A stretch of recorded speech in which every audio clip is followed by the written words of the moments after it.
बिस्मिल्लाहिर्रहमानिर्रहीम। अस्सलाम वालेकुम नाज़रीन, आप यूट्यूब चैनल देख रहे हैं। मैं इमरान खान हूँ। एक ख़बर तो बहुत बड़ी है जो इमरान खान साहब ने नया अनाउंसमेंट किया है, क्योंकि जुलाई के महीने में मैंने आपको बताया था कि पाकिस्तान तहरीक इंसाफ और इमरान खान साहब को जो दिखाई दे रहा है कुछ कामयाबियाँ मिलेंगी। फिर आपने देखा कि उन्होंने पंजाब में अपनी हुकूमत वापस हासिल कर ली और जुलाई के महीने की सबसे बड़ी कामयाबी उनकी यही थी। अब उसके बाद जो दूसरी चीज़ आई वो अगस्त का महीना जब शुरू हुआ, तो अब इमरान खान साहब को वफाक की तरफ देखना पड़ेगा। पंजाब में कामयाबी हासिल करने के बाद वफाक की तरफ देखना है और पाकिस्तान को जनरल इलेक्शन की तरफ लेकर जाना है। वो 2/3 अक्सरियत हासिल करना चाहते हैं और उसके लिए मोमेंटम बना रहे हैं। टेक्निकल तरीके से उनको बाहर करने की कोशिश की जा रही है, क्योंकि असल जो इलेक्शन का मैदान है उसमें तमाम खिलाड़ी डरे हुए हैं, सहमे हुए हैं और वो ये चाहते हैं कि कोई टेक्निकल नॉकआउट हो जाए, यानी इमरान खान को इलेक्शन कमिश्नर के ज़रिए बाहर कर दें, इमरान खान को किसी टेक्निकल चीज़ के ज़रिए से इलेक्शन से बाहर कर दें, नाअहल करवा दें, कोई अदालती फ़ैसला करवा दें, कोई इस तरह की चीज़ करके ही वो इमरान खान की मकबूलियत से जान छुड़ा सकते हैं। इमरान खान की मकबूलियत की सूरत हाल इस वक्त ये है कि अगर आप पाकिस्तान में गुज़िश्ता 30 सालों के अंदर मकबूलियत के तमाम रिकॉर्ड इकट्ठे करें तो दूसरी जानिब इमरान खान की मकबूलियत उस लेवल के ऊपर है। यानी ये लेवल की मकबूलियत किसी ने इंजॉय नहीं की पाकिस्तान में जुल्फ़िकार अली भुट्टो के बाद से लेकर अब तक, और लगभग 80% वोट लोग कहते हैं कि इमरान खान ले जाएंगे और इतनी ज़्यादा बड़ी तादाद में लोग उनको वोट डालने के लिए तैयार हैं। यानी आप देखेंगे पंजाब में PMLN का मुकाबला सिर्फ PTI से है, बलूचिस्तान में जमातों का मुकाबला PTI से है, खैबर पख्तूनख्वा में सारी जमातों का मुकाबला PTI से, सिंध में भी सारी जमातों का मुकाबला PTI से। तो इसका मतलब है कि वो वाकई एक ऐसी ताकत है। और इस्लामाबाद में भी नो डाउट जो 3 सीटें हैं वहाँ पाकिस्तान तहरीक इंसाफ सबसे आगे है, पहले भी ये तीनों सीटें उनके पास हैं। तो ऐसी सूरत में बहुत मुश्किल है इमरान खान को रोक पाना, तो अब टेक्निकल बुनियादों पर रोकने की कोशिश हो जा रही। अब उसके लिए सबसे बड़ा जो इमरान खान साहब के पास हथियार है, मीडिया साथ देता है PDM का, क्योंकि PDM की जो हुकूमत है वो मीडिया को अच्छा खासा खुश रखती है और बहुत सारे लोगों के मुताबिक मीडिया को बहुत ज़्यादा उसके ऊपर इन्वेस्ट भी करते हैं ये लोग। तो सोशल मीडिया इमरान खान की ताकत है। सोशल मीडिया को दबाने के लिए कुछ ताकतवर लोगों ने और जो मौजूदा हुकूमत है इन्होंने मिलकर एक मंसूबा बनाया और उसके ऊपर अमल दरामद किया है। देखिए, मैंने बड़े अरसे के बाद देखा, यानी 4-5 माह के बाद मैंने पहली मरतबा देखा कि DG ISPR ने कोई ट्वीट किया और लोगों ने उसके नीचे उस तरह का रद्द-ए-अमल नहीं दिया जैसा रद्द-ए-अमल वो उनकी ट्वीट्स के नीचे दे रहे थे। हज़ारों की तादाद में ट्वीट्स कर देते थे लोग, यानी वो ट्वीट तो DG ISPR करते थे, नीचे हज़ारों की तादाद में मैसेजेस आ जाते थे लोगों के, जहाँ वो गिले करते थे, शिकवे करते थे फ़ौजी की आदत से, और वो ये कहते थे कि ये किस तरह आपने कर दिया, पाकिस्तान में ये होने दिया, और ये जुल्म क्यों पाकिस्तान के साथ होने दिया गया। बहुत सारी चीज़ें लोग पूछते थे। कुछ जुमले ऐसे थे जो काबिल एतराज़ थे और कुछ ऐसे थे जो बिल्कुल मुझे जायज़ लगते थे कि ठीक सवाल आते हैं, लोग पूछ रहे हैं तो पूछने चाहिए। उससे मिलते जुलते सवाल मैं भी पूछता हूँ बतौर एक सहाफ़ी। अब हुआ ये कि पहली मरतबा मैंने ऐसा देखा कि DG ISPR ने एक ट्वीट किया और उस ट्वीट के ऊपर लोगों ने उस तरह का रद्द-ए-अमल नहीं दिया। ये पहली मरतबा कब हुआ? जब एक हेलीकॉप्टर का हादसा हुआ। हमारे फ़ौजी अफसरान जो हैं वो लापता हो गए। पूरा पाकिस्तान उनके लिए दुआ कर रहा था और मैंने बाकायदा जाकर मैसेजेस के अंदर देखा। आप भी निकालें और पढ़ें DG साहब की ट्वीट, आप देखेंगे कि लोग वहाँ पे नेक तमन्नाओं का इजहार कर रहे हैं और बाद में लोग जो हैं वो इसके ऊपर गम का इजहार कर रहे हैं। शहादत के बाद जब अनाउंसमेंट हुई तो लोगों ने बड़ा पॉजिटिव रद्द-ए-अमल पहली मरतबा ISPR के बयान के ऊपर दिया इन 4-4.5 महीनों में, 5 महीनों में। तो इसको बजाय इसके कि एक पॉजिटिव तरीके से इस्तेमाल किया जाता, 1-2 लोगों की ट्वीट्स निकाली गई और वो भी उनमें एक 17-18 साल का बच्चा है और उठा के उसके ज़रिए से एक प्रोपेगेंडा खड़ा कर दिया गया। और वो किया किसने? सलीम साफ़ी ने और अंसार अब्बासी ने। इन लोगों ने उसको रीट्वीट कर दिया। वो बच्चे की ट्वीट के ऊपर एक रीट्वीट था, सिर्फ 1 रीट्वीट, 50 उसके फॉलोअर थे, किसी को पता भी नहीं चलना था। इनको पता नहीं किसने भिजवाए वो स्क्रीनशॉट, इन्होंने आगे से उसको वायरल करना शुरू कर दिया और पूरे पाकिस्तान को बताया कि एक बच्चा फौज के बारे में ये गंदी ज़हनियत रखता है और उस बच्चे का सारा गंद उठा के पीटीआई पे डाल दिया।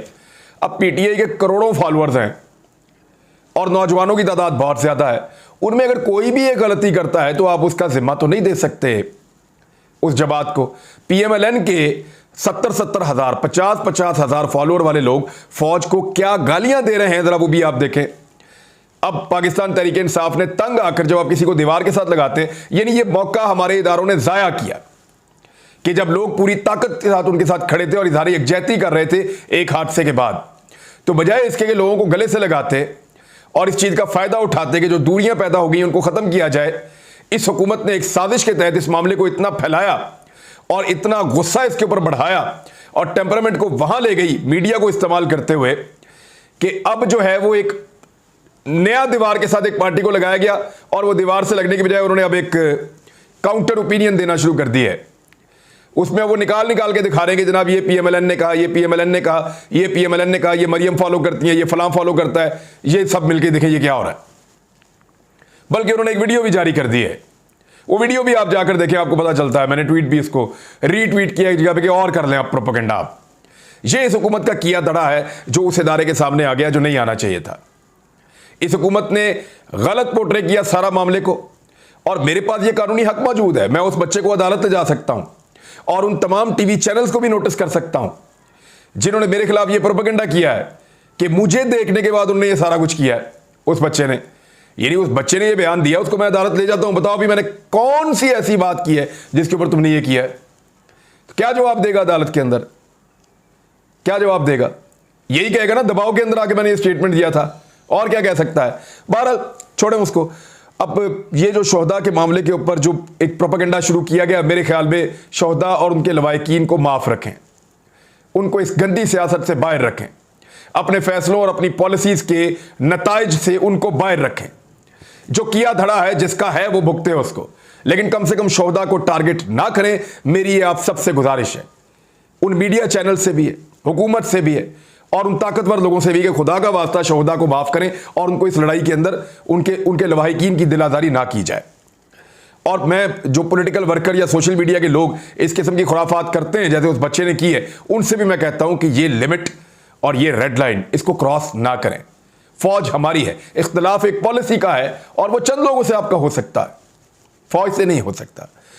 दूसरी जानिब इमरान खान साहब ने एक बड़ा अनाउंसमेंट कर दिया है यौम आज़ादी के मौके पर। 13 तारीख को इमरान खान साहब ने एक जलसे की अनाउंसमेंट की है। 13 तारीख को वो इस्लामाबाद में परेड ग्राउंड में पूरे पाकिस्तान से कारकुनों को बुला रहे हैं और परेड ग्राउंड के अंदर वो जलसा करने वाले हैं। 14 अगस्त का जो जश्न है वो वहीं पे लोग मनाएंगे। 12 बजे तक इसका मतलब है लोग वहीं पे रहेंगे और 12 बजे वहां पे आतिशबाजी का मुजाहरा भी होगा। तो पूरा पाकिस्तान बढ़ेगा इस्लामाबाद की जानिब। और इस मरतबा जब ये जलसा होने जा रहा है तो पंजाब में इमरान खान साहब की हुकूमत है और राणा सनाउल्लाह साहब के बाद पंजाब पुलिस की ताकत भी नहीं है। खैबर पख्तूनख्वा से लोग आ रहे हैं, पंजाब से लोग आ रहे हैं, कश्मीर और गिलगित बल्तिस्तान से भी लोग आ रहे हैं और रावलपिंडी इस्लामाबाद के लोग तो डेफिनेटली निकलेंगे। तो एक बड़ा जलसा इमरान खान साहब करने जा रहे हैं जिसमें कुछ अहम तरीन अनाउंसमेंट वो करेंगे इलेक्शन को लेकर कि जनरल इलेक्शन अब जल्द अज जल्द करवाया जाए। पाकिस्तान मजीद खराबी का मुतहम्मिल नहीं हो सकता। मईशत बहुत बुरी तरह तबाह हुई है, इसको मजीद तबाही से बचाना है तो पाकिस्तान को फौरन इलेक्शन की तरफ लेकर जाए। 13 की रात को जलसा है, 14 अगस्त की सेलिब्रेशन रात 12 बजे के बाद वहीं पर होगी। अब एक और चीज़ है, एक सवाल बहुत बड़ा पैदा हो गया, मुख्तलिफ पॉलिटिकल पार्टीज के वर्कर ये सवाल कर रहे हैं और बड़ी शद्द और मद के साथ ये सवाल कर रहे हैं कि क्या जो मुख्तलिफ पॉलिटिकल पार्टीज की क़यादतें हैं, इमरान खान ने तो अपने आप को पेश किया ना बतौर लीडर कि तुम 9 हल्कों में इलेक्शन करा रहे हो, मैं 9 के 9 हल्कों में खुद इलेक्शन लड़ने के लिए आ रहा हूं। अब सवाल ये पूछा जा रहा है कि क्या फजलुर रहमान साहब इलेक्शन लड़ने के लिए आ रहे हैं इमरान खान साहब के मुकाबले में? यानी खैबर पख्तूनख्वा में 4 हल्कों में इलेक्शन है, चले 4 में से 2 पे मौलाना फजलुर रहमान साहब आ जाएं और आकर इमरान खान का मुकाबला करें। असफंदयार वली जो ANP के सरबराह हैं, क्या वो इलेक्शन लड़ने आ रहे हैं इमरान खान साहब के मुकाबले में? क्या जमात इस्लामी वहाँ से इलेक्शन लड़ रही है इमरान खान साहब के मुकाबले में? या जो बड़े बड़े नाम हैं, शरीफ खानदान का कोई फ़र्द पंजाब के हलकों में क्या इमरान खान साहब के मुकाबले में इलेक्शन लड़ेगा? जिन 2 हलकों में इलेक्शन यहाँ पे होने जा रहे हैं, बड़ा सवाल है, इसका जवाब आना चाहिए। क्या जरदारी खानदान उतरेगा कराची के 3 हलकों के इलेक्शन में। लियारी का इलेक्शन भी है, वहां पे लियारी का इलेक्शन भी है जहां पीपल्स पार्टी हमेशा जीतती थी। क्या जरदारी साहब अपनी बेटी को उतारेंगे या खुद रिजाइन करके वो इमरान खान साहब के मुकाबले में आना पसंद करेंगे? रिजाइन करने की जरूरत नहीं है, खुद ही आ जाएं लियारी के अंदर इमरान खान का मुकाबला करने के लिए। सिंध में उनकी हुकूमत भी है, फिर भी आ जाएं। तो अब ये सवालात उनके वर्कर्स पूछ रहे हैं, खासतौर पे मौलाना साहब के वर्कर्स की जानिब से उन पर बहुत दबाव है। और JUIF के वर्कर्स ये कह रहे हैं कि मौलाना फजलुर रहमान साहब को साबित करना चाहिए कि वो पाकिस्तान के हर दिल अजीज लीडर हैं और बहुत तगड़े सियासतदान हैं, लिहाजा वो इमरान खान साहब का मैदान में जाकर मुकाबला करें और उनको शिकस्त दें ज़िमनी इंतखाबात के अंदर। मैं ये नहीं कह रहा कि मौलाना साहब 9 के 9 हलकों में मुकाबला करें, सिर्फ खैबर पख्तूनख्वा के 2 हलकों में मौलाना साहब मुकाबला करें, बाकी दूसरी पार्टियों के लिए छोड़ें। पंजाब में नून लीग में शरीफ खानदान मुकाबला करे इमरान खान साहब का, और सिंध के जो कराची के इलेक्शंस हैं वहाँ पे मुकाबला करें आकर खुद जरदारी खानदान के लोग, और वो इलेक्शन लड़ें और देखें कि दूध का दूध और पानी का पानी कैसा होता है। तो इमरान खान साहब के खौफ से ऐसा लगता है सारी दीवार के साथ लगे हुए हैं, लेकिन इनके कारकुनों का दबाव इनके ऊपर, सबके ऊपर बहुत ज़्यादा है। अब आ जाए मिफ्ता इस्माइल का एक स्टेटमेंट है उसकी तरफ, लेकिन उससे पहले नवाज शरीफ साहब की वतन वापसी के ऊपर इनकी पार्टी तकसीम हो गई है और इमरान खान साहब ने वैसे भी एक ऑर्डर किया है। वो ऑर्डर मैं आपको बता देता हूं। नवाज शरीफ को वापस लाने के लिए इमरान खान साहब ने कानूनी टीम को अदालतों से रुजू करने की हदायत कर दी है। पंजाब काबीना के हलफ उठाने के बाद, जो अब हो चुका है, हलफ उठा लिया है पंजाब काबीना के वज़रा ने, दरखास्त लाहौर हाई कोर्ट में दायर की जाएगी। यानी अब लाहौर हाई कोर्ट के अंदर बाकायदा दरखास्त दायर होगी और उसके नतीजे में नवाज शरीफ साहब को वतन वापस लाने की कोशिश की जाएगी। एक तरफ तो ये कह रहे हैं कि नवाज शरीफ साहब खुद वतन वापस आ रहे हैं, पार्टी तकसीम है, आधी कह रही है आ रहे हैं, आधी कह रही है नहीं आ रहे, और दूसरी तरफ मियां नवाज शरीफ साहब को इमरान खान साहब वापस लाना चाहते हैं कि पंजाब हुकूमत जाकर कहे कि अदालती हुक्म के बावजूद ये वापस नहीं आ रहा है। अभी तक किसी डॉक्टर को, किसी गवर्नमेंट को किसी लेवल के ऊपर सेटिस्फाई भी नहीं कर पाए, जो बोर्ड बना हुआ है उसको भी मुतमईन नहीं कर पाए। लिहाजा मियां साहब को फौरन इश्तिहारी तो हैं, उनको पाकिस्तान वापस बुलाया जाए और ये कार्रवाई जो है उसको आगे बढ़ाया जाए, ये है। अच्छा, साथ ही साथ जो है नवाज शरीफ को वापस लाने के हवाले से मुस्लिम लीग नून 2 हिस्सों में तकसीम हो गई है। कैसे? पहला हिस्सा तो ये कह रहा है कि नवाज शरीफ साहब वापस आ जाएंगे 15 सितंबर तक। पहले इसहाक डार साहब के बारे में भी ऐसे ही कह रहे थे, लेकिन दूसरा हिस्सा PMLN का ये कह रहा है कि नवाज शरीफ साहब को वो जेल नहीं भेजना चाहते और मियां साहब खुद भी अब जेल नहीं जाना चाहते। हाँ, अगर टोकन के तौर पे जेल जाना हो थोड़ी देर के लिए, फिर वापस अपने रायवंड वाले घर में आ जाएं तो फिर तो कोई बात नहीं है, उससे थोड़ी सी पॉपुलैरिटी मिलती है 2-4 दिन अगर वो जेल में रहें तो इससे। लेकिन मियां नवाज शरीफ साहब खुद जेल नहीं जाना चाहते और वो जेल जाने से कतरा रहे हैं और उनकी पार्टी भी उनको नहीं भेजना चाहती, उनके फैमिली मेंबर्स भी उनको नहीं भेजना चाहते। तो वो कह रहे हैं कि जब तक मामला सेटल नहीं हो जाते तब तक मियां नवाज शरीफ साहब जेल जाने के लिए वापस नहीं आएंगे। मरकजी रहनुमा शाहिद खाकान अब्बासी, जावेद लतीफ़, इरफान सिद्दीकी साहब, ये लोग लंदन में मौजूद हैं और वह मुशावरत कर रहे हैं। एक लीगी रहनुमा ने यह बताया है ज़राए के मुताबिक, और ये ARY पे खबर छपी है, कि नवाज शरीफ को वतन वापसी पर जेल में नहीं देखना चाहती पार्टी की लीडरशिप और मामला ठीक होने पर भी उन्हें वापस आने का मशवरा दिया जाएगा मियां नवाज शरीफ साहब को। PTI के खिलाफ जो फॉरेन फंडिंग केस है उसका दायरा कार बढ़ाया जा रहा है, बहुत ज़ोरदार तरीके से FIA को चढ़ा दिया गया है और ऐसा लगता है कि FIA के पास एक ही काम है करने का, इसको भी बुलाओ उसको भी बुलाओ, महमूद रशीद को और असद कैसर को, दीगर सबको, कुछ और लोगों को। तो अब वो इस सारी केस के ऊपर, ममनुआ फंडिंग केस के ऊपर FIA काम कर रही है। लेकिन मेरा नहीं ख्याल कि इसमें कुछ निकलेगा, क्योंकि अभी इलेक्शन कमीशन ऑफ पाकिस्तान का सिर्फ शोकाज नोटिस है और उस शोकाज नोटिस का जवाब जाएगा पहले और फिर वो अदालत में भी चैलेंज होगा। तो FIA सिर्फ भाग दौड़ कर सकती है, इसके ऊपर कुछ ज़्यादा काम वो कर नहीं पाएंगे। मिफ्ता इस्माइल साहब ने एक स्टेटमेंट दिया है और उन्होंने ये कहा है कि दुनिया से पैसे मांगते हुए शर्म आती है। कभी शहबाज शरीफ के फ़ोन करवाने पड़ते हैं, कभी जनरल बाजवा के फ़ोन करवाने पड़ते हैं, तो शर्म आती है। तो इनको उस वक्त शर्म नहीं आ रही थी जब शब खून मारा था और एक अक्सरियत की हुकूमत को गिराकर अकलियती पार्टी ने हुकूमत बना ली थी। उस वक्त भी शर्म नहीं आ रही थी जब पेट्रोल को महंगा कर रहे थे और तारीखी महंगाई कर दी। उस वक्त भी शर्म नहीं आ रही थी जब महंगाई को 40% पे ले गए। जब बिजली की कीमत दुगनी की तब भी शर्म नहीं आ रही थी।